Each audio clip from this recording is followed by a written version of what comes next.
감사합니다. 오늘은 서로 친절하라라는 말씀을 나눠보도록 하겠습니다.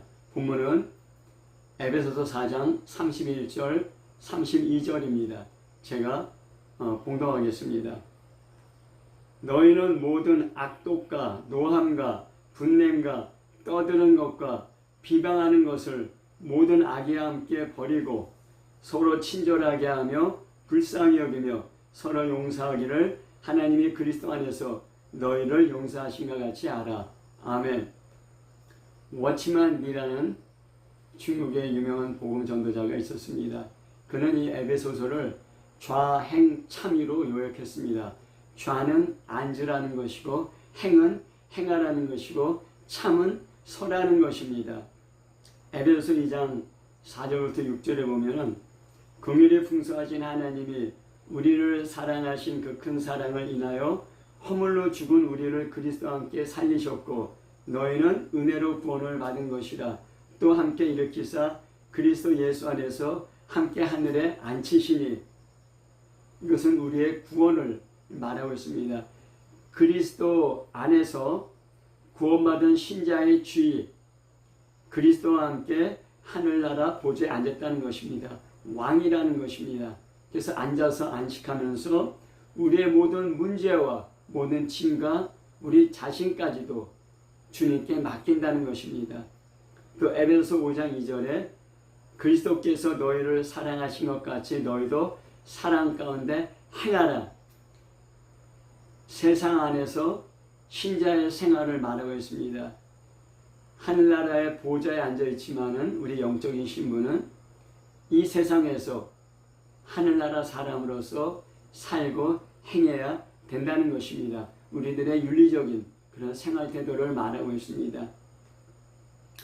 또 에베소서 6장 11절 13절에 보면은 마귀의 간계를 능히 대적하기 위하여 하나님의 전신갑주를 입으라.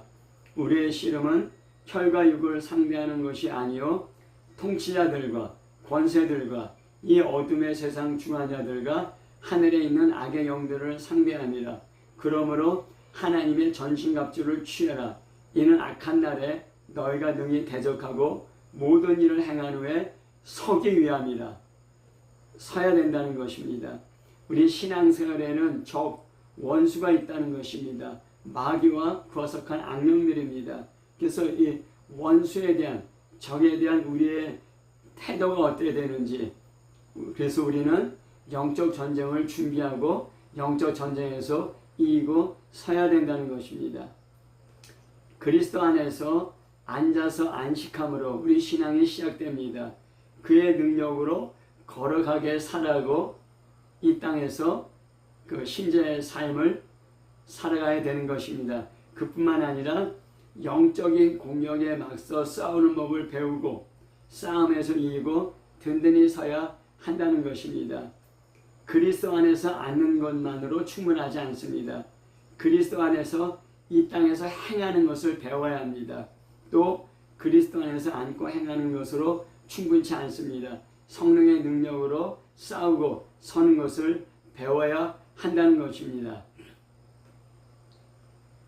에베소서 2장 10절은 우리는 그의 만드신 바라 그리스도 예수 안에서 선한 일을 위하여 지으심을 받은 자니 이 일은 하나님이 전에 예비하사 우리로 그 가운데 행하게 하려 하시며 하였습니다. 우리는 예수 그리스도를 믿고 구원받았습니다. 왜 구원받았느냐? 선한 일을 위해서 구원받았다는 것입니다. 우리가 예수 그리스도 안에서 하나님의 형상을 닮은 하나님의 사람으로 재창조되었습니다. 왜 재창조되었느냐? 선한 일을 위해서 재창조되었다는 것입니다.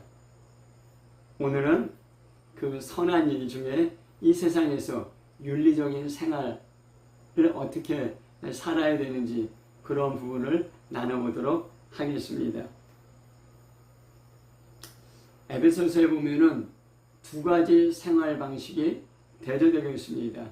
먼저 에베소 전체를 보면 1장부터 3장까지는 예수 그리스도를 믿음으로 은혜로 구원받았다는 그런 교리적인 설명이 나옵니다. 4장부터 6장 9절까지는 그래서 우리가 이 땅에서 어떻게 윤리적인 삶을 살아야 되는지 그런 삶을 말하고 있습니다. 그리고 6장 10절부터 20절까지는 우리가 그런 삶을 살지 못하도록 하는 원수, 적이 있는데 어떻게 영적인 전쟁을 해야 되는지를 말하고 있습니다. 에베소서 4장 1절부터 16절까지는 우리가 예수 그리스도를 믿고 구원받았으면은 그리스도의 몸, 교회를 세우는 것에 대해서 이야기하겠습니다. 근데 에베소 4장 17절부터 24절까지 보면은 거기에 두 그룹이 있습니다.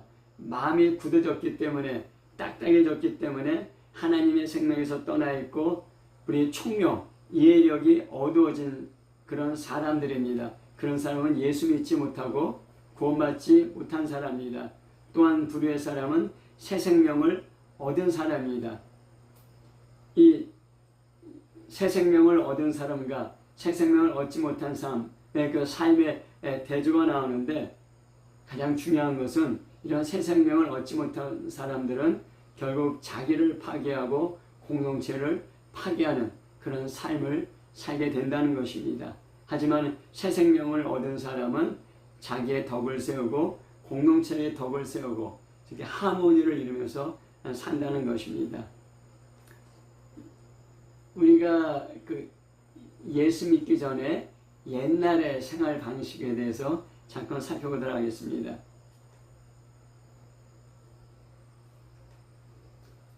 예수 믿고 구원받았다는 것은 죄 용서함 받고 하나님의 성령이 우리 마음 가운데 들어오셨다는 것입니다. 우리의 영과 마음이 새로워졌습니다. 그렇지만은 우리의 육체의 정욕과 습관은 그대로 남아 있습니다. 그래서 육체의 정욕과 습관대로 살려가는 그런 힘이 있고 하나님의 말씀대로 살려는 그런 힘의 충돌이 우리 안에 일어난다는 것입니다. 그러면서 우리가 그런 과거에 예수 믿기 전에 살았던 생활 방식, 이방인의 생활 방식을 버려야 되고 그것을 피해야 되고 또 우리가 그리스도 안에서 그리스도를 닮아가는 그 덕을 우리 안에 세워야 된다고 얘기하고 있습니다. 그러면서 오늘 읽은 본문 에베소 4장 31절과 32절이 대조해서 나타나고 있습니다. 에베소 4장 31절에 너희는 모든 악독과 노함과 분냄과 떠드는 것과 비방하는 것을 모든 악의와 함께 버리고 하였습니다. 여기서 악독은 그 쓴 마음, 쓰라린 마음을 말합니다. 과거에 어떤 사람에게 당한 손해나 모욕이나 상처에 대해서 우리가 마음속에 갖고 있는 쓴 마음, 원한을 버리지 않고 마음속에 간직하면서 그 사람과 화해하기를 거부하는 것입니다. 또는 자신의 이기적인 목적 달성에 방해된다고 생각되는 사람들에 대한 적대감이 우리 마음 가운데 쓴 마음으로 자리 잡고 있는 것입니다. 히브리서 12장 15절에 너희는 하나님의 은혜에 이르지 못하는 자가 없도록 하고 또 쓴뿌리가 나서 괴롭게 하여 많은 사람이 이로 말미암아 더럽게 되지 않게 하며 이렇게 말씀하였습니다. 이 쓴마음, 악독이 우리 마음에 자리 잡고 있고 그것을 뽑아버리지 않으면 그 악독, 쓴마음은 우리에게 쓴뿌리를 내리고 더 깊이 파고듭니다. 그것을 쓴뿌리라고 합니다. 이 쓴뿌리가 나면은 자기 자신을 고통스럽게 하고 또한 많은 사람을 더럽게 한다는 것입니다. 쓴뿌리가 났습니다. 그럼 쓴뿌리에서 쓴물이 나옵니다. 그렇게 되면은 계속 우리 마음 가운데 원한과 악독과 분냄이 있으면은 결국 우리 마음이 스트레스 받고 상처받고 계속 아픈 것을 계속 유지하면서 살게 되는 것입니다. 하지만은 그뿐만 아니라 우리 안에 쓴마음, 쓴뿌리가 있으면은 그것은 우리 입으로 나옵니다. 분노와 노여움과 그 악독한 말과 비방하는 말로 나오게 됩니다. 그래서 자기 주위에 있는 사람도 더럽게 한다는 것입니다. 쓴마음, 쓴뿌리는 나를 고통스럽게 할 뿐만 아니라 주위에 있는 사람도 더럽게 한다는 것입니다. 그 다음에 노함과 분냄입니다. 하나님도 노하셨습니다. 진노하였습니다. 또 예수님도 바리새인의 완악함에 대해서 분노하였습니다. 하지만 여기서 노함과 분냄은 회개시키고 살리는 노함이나 분냄이 아니라 상대를 죽이려고 하는 분노, 그 밑에 악의가 깔려 있는 것입니다. 그래서 에베소서 4장 26절, 27절을 보면 분을 내어도 죄를 짓지 말며 해가 지도록 분을 품지 말고 마귀에게 틈을 주지 말라 하였습니다. 분노가 죄를 짓지 않는 분노가 있습니다. 하지만은 죄를 짓는 분노가 있고 그 우리의 쓴마음, 악에서 나는 분노는 그것을 버리지 않으면은 마귀에게 틈을 주게 된다는 것입니다. 또 노함과 분냄뿐만 아니라 노함과 분냄이 우리 안에 있으면 노함과 분냄이 우리 안에 막 떠드는 것으로 나타나게 됩니다. 그러면서 다른 사람을 더럽게 한다고 얘기하고 있습니다. 그 다음에 비방하는 것입니다. 비방하는 것은 비웃고 헐뜯어서 상대방을 무너뜨리라는 것입니다. 우리 안에 얼마나 많은 이 비웃고 헐뜯는 말이 있습니까? 그런데 계시록 12장 10절에 보면은 마귀가 형제들을 미혹하고 참수하는 자라 했습니다. 이 비방하는 그 시초, 비방하는 그런 그 원이 되는 존재가 무엇인가? 마귀라고 분명하게 얘기하겠습니다. 마귀는 참수하고 비방하는 자입니다. 또 계시록 13장에 보면은 마귀를 대신해서 적그리스도가 나타나고 있습니다. 이 적그리스도의 특징은 신성모독하는 말을 하고 하나님을 비방한다고 했습니다. 마귀도 그렇고 마귀를 대신해서 이 땅에 나타난 적그리스도도 그렇고 특징이 무엇이냐면 비방하고 더러운 말을 한다는 것입니다. 그리고 그 밑에 깔려있는 것은 악의입니다. 예수님이 그 안식일에 병든 사람을 많이 고쳤습니다. 그래서 누가복음 13장 14절에 보면은 회당장이 예수께서 안식일에 병 고치시는 것을 분내어 우리에게 이르되 일할 날이 엿새가 있으니 그동안에 와서 고침을 받을 것이요 안식일에는 하지 말라 이렇게 얘기했습니다.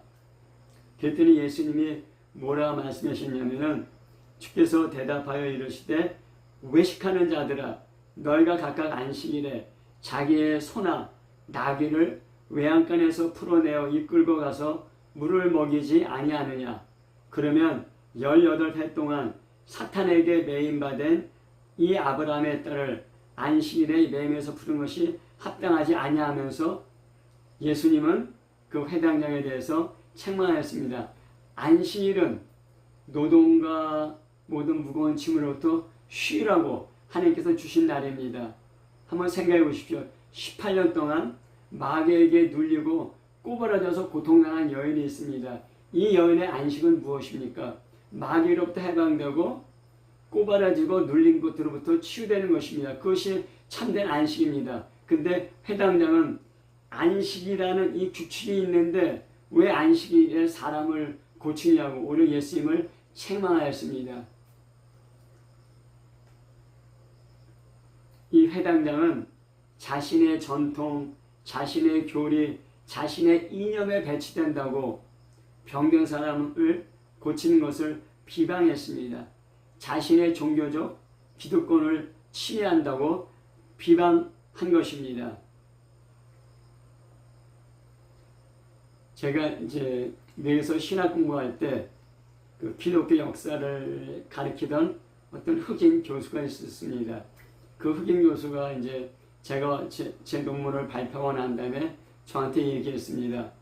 그 한국 사람은 일본 사람을 그 싫어한다며 한국 학생도 일본 학생 싫어하니? 이렇게 저한테 질문했습니다. 그래서 제가 얘기했습니다. 성경에 원수를 사랑하라는 말씀이 있기 때문에 저는 일본 학생들을 위해서 그 일본 학생들이 그 신학 공부를 잘할 수 있도록 매일은 아니지만은 거의 자주 기도한다고 이렇게 얘기했습니다. 그랬더니 저랑 같이 수업 듣는 어떤 코리안 아메리칸, 그러니까 이제 한국말을 모르는 이제 한국 학생, 미국에서 태어난 한국 학생이 있는데 그 한국 학생이 갑자기 막 소리를 지르면서 그 일본 사람들이 한국을 침략하고 한국의 여인들을 위안부로 끌고 가서 그렇게 성노예로 삼았는데 어떻게 일본 사람을 용서할 수 있느냐 막 소리 질렀습니다. 그 한국계 미국인 학생은 한 번도 그 일본의 일본 사람들이 한국 여인을 끌고 가서 그 위안부로 삼았다는 것을 본 적도 없고 경험한 적도 없습니다. 하지만 계속 그런 말을 듣고 그 마음속에 분노와 적개심이 쌓여있던 것입니다. 이제 해방된 지 70년이 되었는데도 계속 일본을 미워하고 적대시하는 마음이 그 안에 있게 된 것입니다. 우리 안에 혹시 그런 마음이 있는지 없는지 한번 돌아볼 필요가 있습니다. 한국 사회에 많은 그런 한국 사회가 산업화되고 민주화되고 많은 나라들에 본인되지만은 또 한국 사회에 많은 문제가 있습니다. 그 중에 하나가 무엇이냐면은 우리 안에 이 쓴마음, 약독이 있다는 것입니다. 그래서 쓴마음이 있고 노하고 분내고 떠들고 비방하는 것이 있습니다. 그리고 그 밑에는 상대방을 죽이려는 악의가 깔려 있습니다. 우리 정치권의 공방 가운데 얼마나 이런 것들을 보고 있습니까?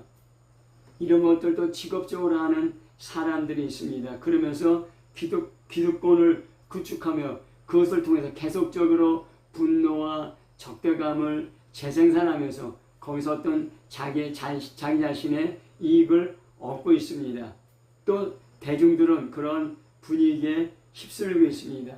우리가 이러한 쓴마음, 악독, 노하고 분내고 떠들고 비방하는 이런 세상의 풍조에서 벗어나는 것이 필요합니다. 이런 옛 생활 방식이 있고 또 새 생활 방식이 있습니다. 에베소 4장 32절에 서로 친절하게 하며 불쌍히 여기며 서로 용서하기를 하나님이 그리스도 안에서 너희를 용서하신 것 같이 하라. 이것은 명령입니다. 서로 친절하라. 서로 불쌍히 여기라. 서로 용서하라. 이것은 하나님이 그리스도 안에서 우리를 용서한 것 같이 하라는 것입니다. 친절하게 하라. 이 친절하다는 것은 나의 유익이 아니라 다른 사람의 유익, 타인에 대한 관심과 배려로 말하라는 것입니다. 이 친절한 사람의 그 원형이 있고 모형이 있습니다. 바로 하나님입니다. 하나님은 친절하신 분입니다. 인자와 자녀로 번역됐습니다. 에베소서 2장 7절에 이는 그리스도 예수 안에서 우리에게 자비하심으로써 그 은혜 지극히 풍성함을 오는 여러 세대에 나타내려 합니다. 그리스도 예수 안에서 우리에게 자비하심을 드러낸다 했는데 이 자비하심이 친절이란 말과 동일한 그런 그리스도입니다.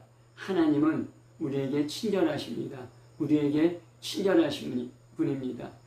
또 베드로전서 2장 3절에도 너희가 주의 인자하심을 맛보았으면 그리하리라. 이 인자도 그 친절인데 인자로 번역했습니다.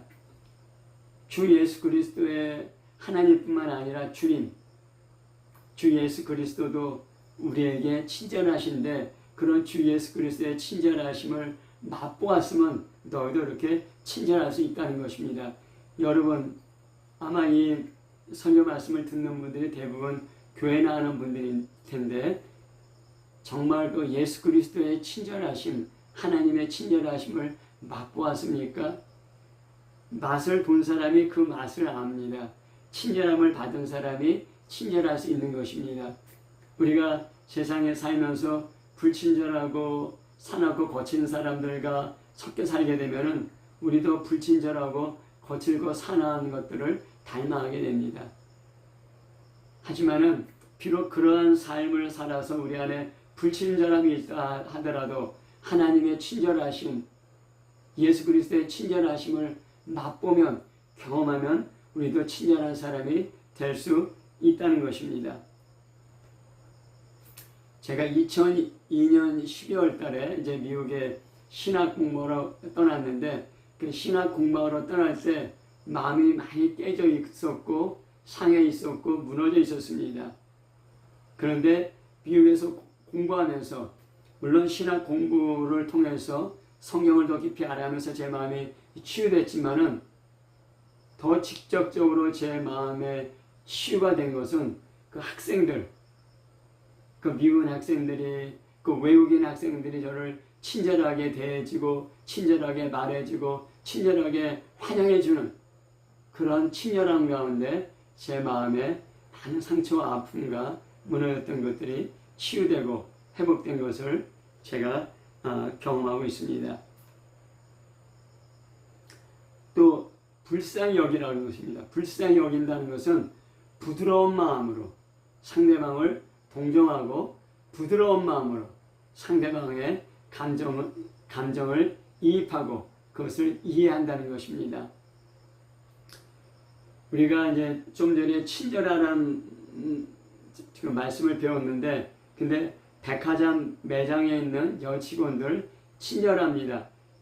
친절하지만은 그 마음 가운데 불쌍히 여기고 긍휼히 여기는 그런 사랑의 마음이 있는지는 의문입니다.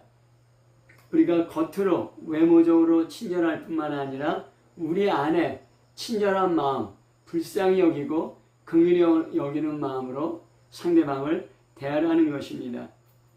마태복음 5장 7절에 긍휼히 여긴 자는 복이 있나니 그들이 긍휼히 여김을 받을 것이며 했습니다. 그 예수님께서 그 팔복에 대해서 말씀하신 팔복 중에 하나입니다.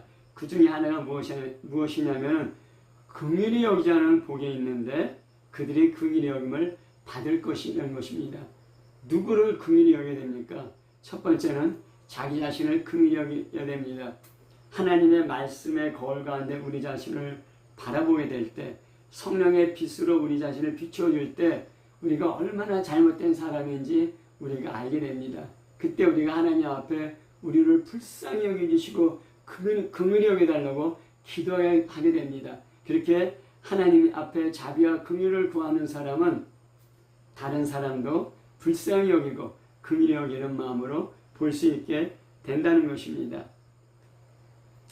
예수님은 마태복음 9장 36절에 무리를 보고 불쌍히 여기시니 이는 그들이 목자 없는 양과 같이 고생하며 기진함이라 하였습니다.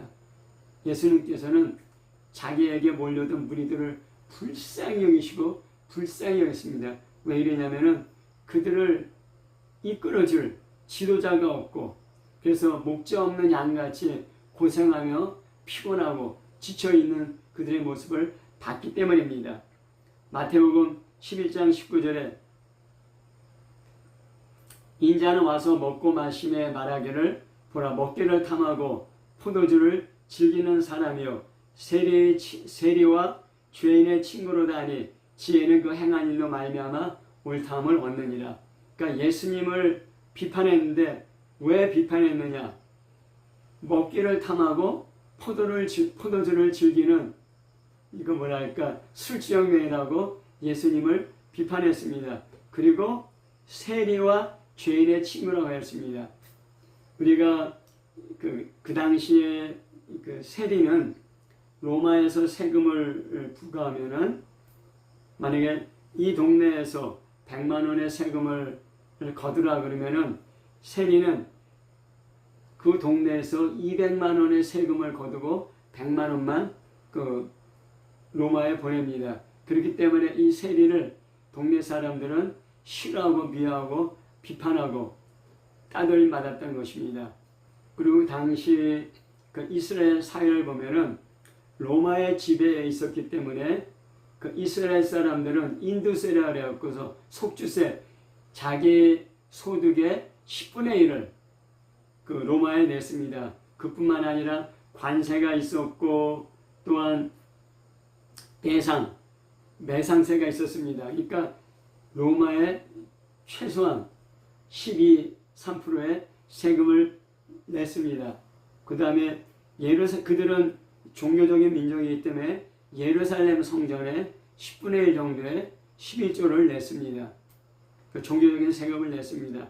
그리고 그 당시 그 이스라엘을 통치하는 그 분봉왕 헤롯인데, 그 헤롯은 이두메인이었습니다. 그래서 그는 아주 크고 훌륭한 건축물을 통해서 자기의 그 정치적 그 정당성을 얻으려고 했습니다. 그래서 많은 그런 건축물을 만들려면은 많은 세금을 거둬야 했습니다. 그래서 헤롯 왕도 많은 세금을 그 이스라엘 사람들에게 부과했습니다. 한번 생각해 보십시오. 로마에서 10% 이상, 그 예루살렘 성전의 10% 이상, 또 헤롯도 거의 10% 이상. 그래서 한 30% 내지 40%는 세금으로 다 뺏기게 됐습니다. 그렇기 때문에 그런 세금을 내면 가난한 사람은 먹고 살 수가 없었습니다. 근데 로마에 세금을 안 내고 헤롯 왕에게 세금을 안 내면 칼이 들어왔기 때문에 그들은 성전에는 세금 11조를 내지 못했습니다. 그렇게 될 때 그 종교 지도자들은 그러한 가난한 사람들을 죄인이라고 그들을 명명하고 또 그들과 접촉하는 것을 꺼려하고 그들을 도외시했습니다. 그러니까 그러한 사람들이 여기가 죄인인 것입니다. 그러한 세리와 그러한 죄인으로 불리는 그러한 유대인들을 예수님은 그들의 마음을 알고 그들의 사정을 알고 불쌍히 여기시고 긍휼히 여기시고 그들의 친구가 되었던 것입니다. 그렇기 때문에 그 당시의 종교 지도자들은 예수님을 세리와 죄인의 친구, 또 그들과 먹고 마신다고 그 예수님을 비판하고 비난하였던 것입니다. 예수님은 죄인들과 세리들의 친구가 되었습니다. 그들을 불쌍히 여기시고 긍휼히 여기시기 때문입니다. 누가복음 15장에 보면은 어떤 그 아버지가 있는데 큰아들이 있고 둘째 아들이 있습니다. 둘째 아들이 아버지에게 유산을 먼저 달라고 그래서 그 유산을 받아갖고 먼 나라에 가서 창녀 더불어 먹고 허랑방탕하여 다 써버렸습니다. 그래서 먹을 게 없으니까 돼지를 치는 일을 했습니다. 당시 유대인들은 돼지는 부정한 동물이기 때문에 돼지고기를 먹지 않을 뿐만 아니라 돼지와 접촉하려고 하지도 않았습니다. 그런데 얼마나 굶주리고 못 살게 됐으면 돼지를 치게 됐습니까? 그리고 더군다나 돼지가 먹는 주염 열매를 얻어 먹으려 해도 먹지 못하는 그런 상태가 되었습니다. 그래서 그 둘째 아들이 아버지를 생각하고 아버지께 돌아갔습니다. 나를 불쌍히 여겨주세요. 잘못했습니다. 나를 품꾼의 하나로 써주세요. 그렇게 아버지께 고백하려고 돌아갔습니다. 그랬더니 아버지가 멀리서 오는 둘째 아들을 보고 불쌍히 여기고 측은히 여겨서 그를 안아주었습니다.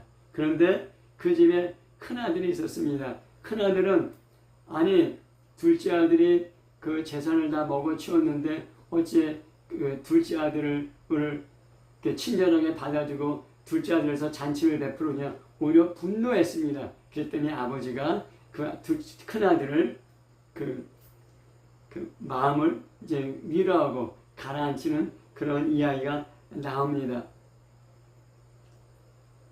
우리는 다른 사람을 불쌍히 여기기보다는 그 사람의 외면에 나타난 말과 행위를 보고 비판하고 정죄하기 쉽습니다. 하지만 하나님은 우리의 모든 것을 아십니다. 우리의 모든 것을 아시는 하나님께서는 우리를 불쌍히 여기시고 긍휼히 여기시고 또 아버지가 둘째 아들을 아는 것처럼 그러한 친절로 우리를 안아주시는 분입니다. 그 주의 인자하심을 맛볼 때 우리가 친절할 수 있고 또 다른 사람을 불쌍히 여기고 긍휼히 여길 수 있게 되는 것입니다.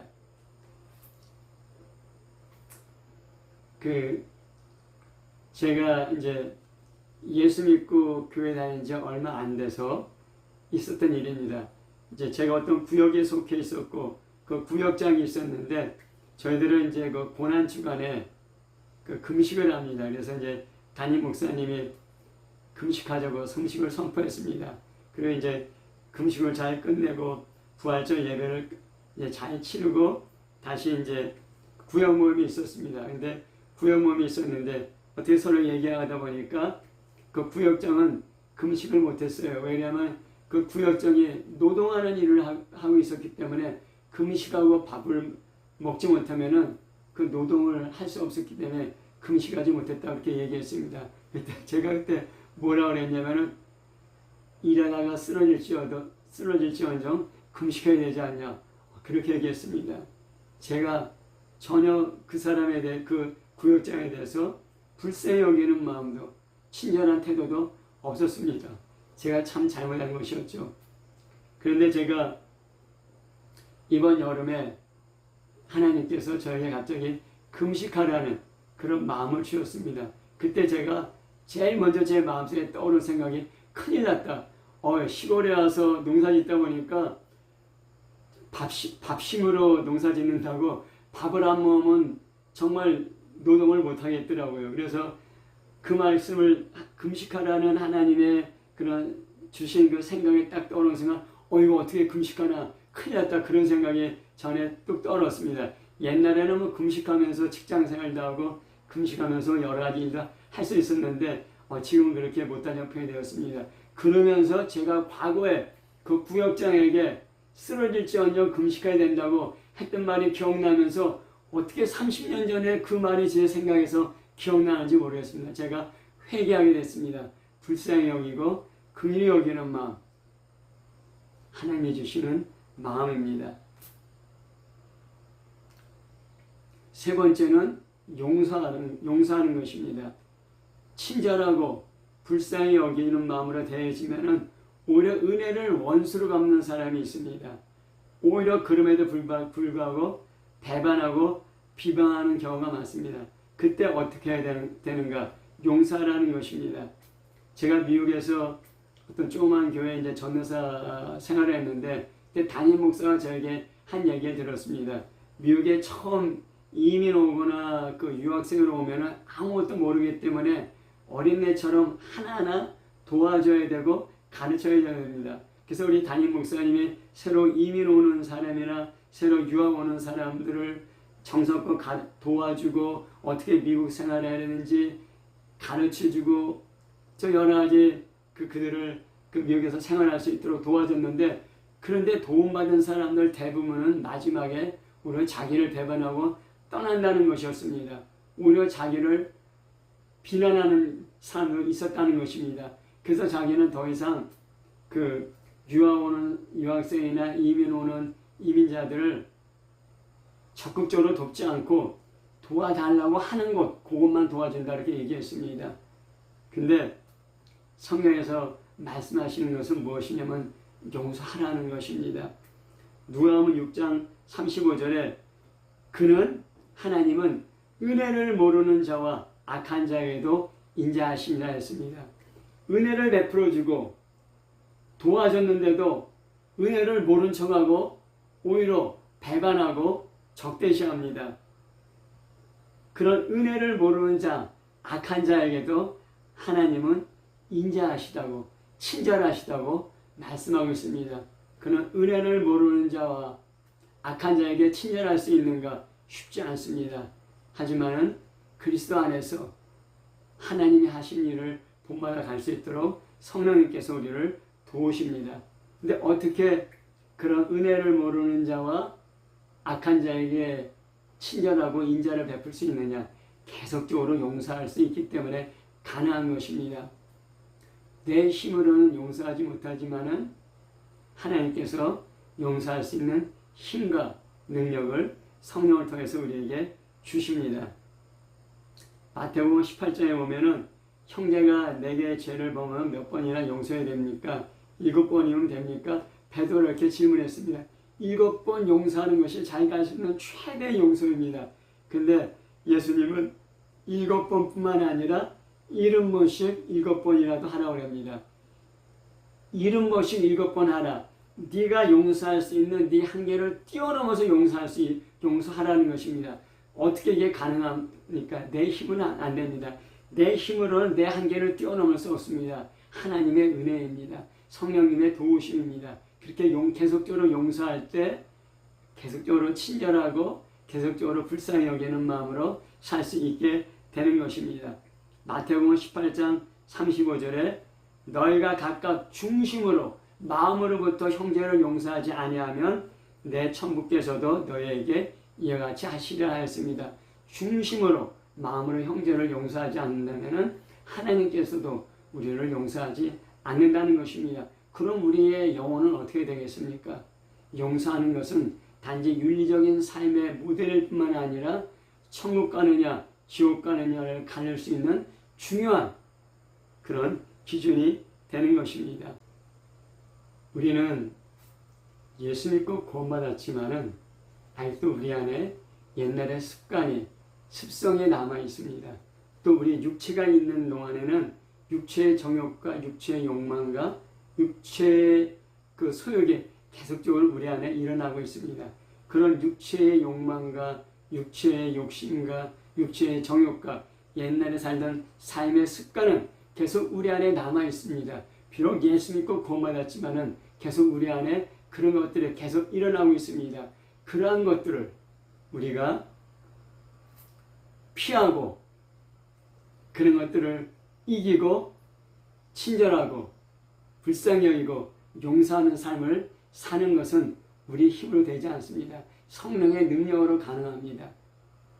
그러한 성령의 능력이 계속적으로 우리 안에 일어나도록 우리가 깨어 기도해야 되고 하나님 말씀을 묵상해야 됩니다. 그럴 때마다 우리가 하나님의 친절하심을 맛보아 알고 또 다른 사람에 대해서 친절할 수 있고 불쌍히 여길 수 있고 용서할 수 있는 그런 하나님의 사람이 되는 것입니다. 맨 처음에는 쉽지 않습니다. 맨 처음에는 100 중에서 한 번, 두 번 가능합니다. 하지만 우리가 계속 훈련되고 성장하고 성숙됨에 따라서 한 번 친절하고 불쌍히 여기고 용서했지만은 두 번, 세 번, 10번, 20번 점점 더 친절해지고 더 불쌍히 여기고 더 용서하는 삶의 성장이 있게 되는 것입니다. 이것이 그리스도 안에서 성장하는 것입니다. 어떻게 우리가 그리스도 안에서 더 친절해지고 더 불쌍히 여기고 더 용서하느냐, 이거는 다음 시간에 다루도록 하겠습니다. 이러한 하나님의 친절이, 하나님의 불쌍히 여김이, 하나님의 용서가 우리 안에서 계속 흘러나와서 우리의 삶 가운데 하나님이 기뻐하시는 삶의 열매가 풍성하기를 예수 이름으로 축복합니다. 아멘.